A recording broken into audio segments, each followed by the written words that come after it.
Hello everyone, welcome back to my channel. তোমরা সবাই কেমন আছো? আশা করছি ভালো আছো, সুস্থ আছো। আমিও ভালো আছি। তো চলে এলাম নতুন একটি ভিডিওর সাথে। তো চলো আজকের ভিডিওটি স্টার্ট করা যাক। জানি আজকের ভিডিওটি অনেকটা লেট করে এলো, কারণ কয়দিন ধরে না একদম ভিডিওটা দেওয়ার সময়ই পাচ্ছিলাম না। আর হোটেলের পাশের ভিউটা দিয়েই আজকের ভিডিওটা স্টার্ট করলাম। আর এইদিকে না আমরা রেডি হয়ে চলে এলাম টিফিন করতে, কারণ আমরা আজকে এই শ্রীনগরের সাইট সিনগুলো ঘুরবো একটু।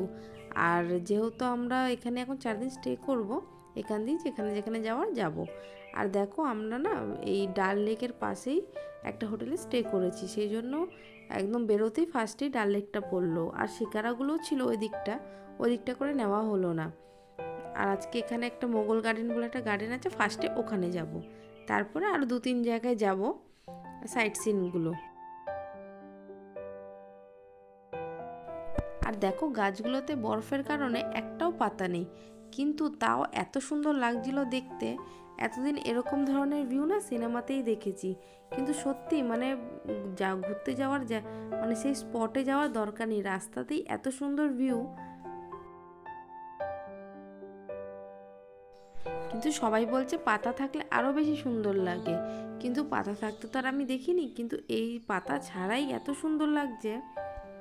আমি তো আমার হাজব্যান্ডকে বলেই দিয়েছি যে এখন এসছি, আবার এক সময় গরমের সময় আসবো, যে সময় পাতা থাকে। কারণ এখানে যা বরফ দেখে নিয়েছি, মানে আর বরফ না দেখার কোনো আফসোস নেই। সেই জন্য এক সময় গরমের সময় আসবো, যে সময় গাছগুলোতে পাতা থাকে, ওরম ওয়েদারে আসবো। আর এইদিকে দেখো আমরা না মোগল গার্ডেনে চলে এসেছি। আর এর ভেতরটাও দেখো ভিউটা এত দারুণ, আর ওয়েদারটাও এত সুন্দর, না রোদ না কিছু, এত সুন্দর ওয়েদার। কিন্তু একটু ঠান্ডাতে একটু কষ্ট হচ্ছিল, যেহেতু আমাদের এত ঠান্ডার তো অভ্যাস নেই, তাই।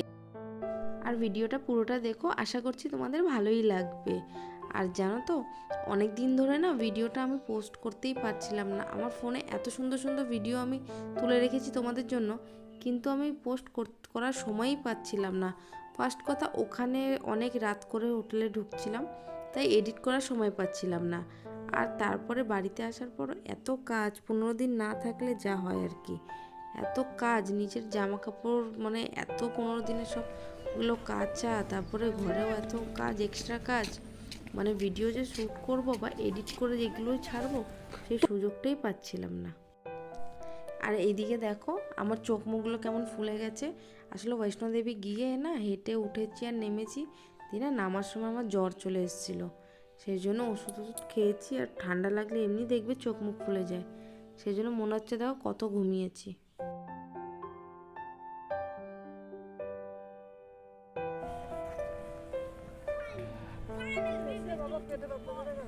এক সেকেন্ড ভিউটা একবার নিয়ে নি।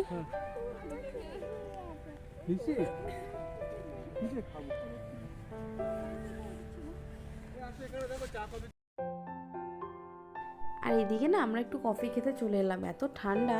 আর এদিকে দেখো আমার মাকে আর বোনকেও আমি ডাকছি, ওরা যেহেতু ওখানে ফটো তুলছিল। আর এইদিকে কফিটা খেয়ে তারপর আবার অন্য স্পটে যাব।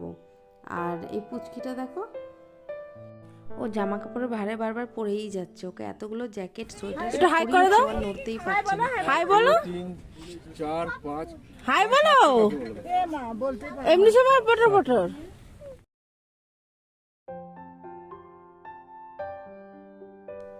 আর এইদিকে দেখো আমরা না কফির সাথে একটুখানি ম্যাগিও আগে নিয়ে নিলাম, কারণ তোমরা জানোই পাহাড়ে ম্যাগি খাওয়ার মজাটাই আলাদা। আর এই পুচকিটাও খাচ্ছে। আর দেখো ও না রিলস করছে, সেই জন্য। আর রিলসটাও এত ভালো বোঝে, রিলস করার সময় দেখো আবারও রিলস করছে বলে দেখে আবার ওর মাকে আবার হামি দিচ্ছে। और मसाला वाला मैगी है ना, वो भी लाऊंगा मैं। हाँ जल्दी दीजिए ना, एक्स्ट्रा मसाला वाला मैगी है, वही लाऊंगा ना, वही কপিটা নেব। वही ওকে অলরেডি স্টার্ট করে দিয়েছি। এখান থেকে স্টার্ট করতে হবে ভিডিও মাম্মি। আর জানো তো, আমি না কফি খেতে গেলেই আমার মুখ পোড়ে, এত ঠান্ডা এখানে, তারপর এখানেও আমার কফি খেতে গিয়ে জিভ পুড়ে গেছিল। দাদাকে সত্যি করে করতে বলো। কুসুম যেটা করলো, খিদে পেয়ে গেছে।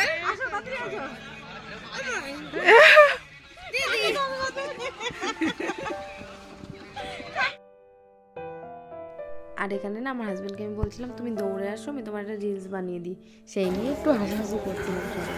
এবার তোলো। ক্যামেরা করবো কি, হাতই তো কাঁপে আমার।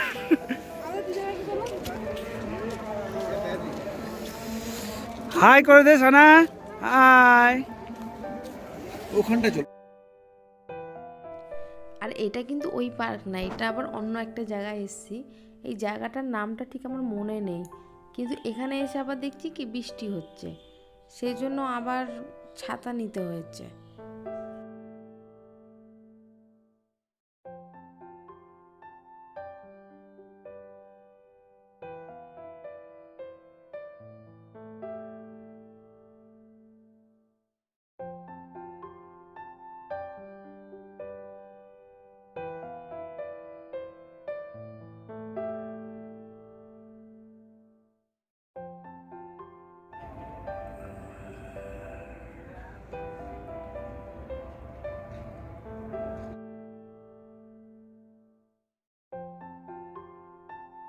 আর দেখো অনেকক্ষণ পরেই আবার ক্যামেরা অন করলাম, এখন বাজে প্রায় 9:30।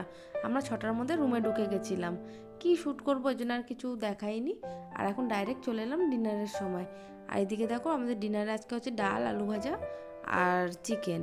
আর ঠান্ডা এত লাগছে, রুমে আসলে যেন বেশি সবার ঠান্ডা লাগছে। সবার অবস্থা দেখো কতগুলো করে জড়িয়ে বসেছে। সত্যি বাইরে ঘোরার থেকে মনে হচ্ছে যেন রুমে আসলে বেশি কষ্ট হচ্ছে ঠান্ডাতে। আর তোমাদের সাথে না একটা রিলস শেয়ার করছি গান ছাড়াই, যেহেতু কপিরাইট আসবে সেজন্য গান দিতে পারবো না। আর তার সাথে আজকের ভিডিওটা এখানেই শেষ করছি। যদি ভালো লেগে থাকে তাহলে প্লিজ আমার চ্যানেলটাকে সাবস্ক্রাইব করে দিও আর ভিডিওটাকে একটা লাইক করে দিও। দেখা হচ্ছে নেক্সট ভিডিওর সাথে, ততক্ষণ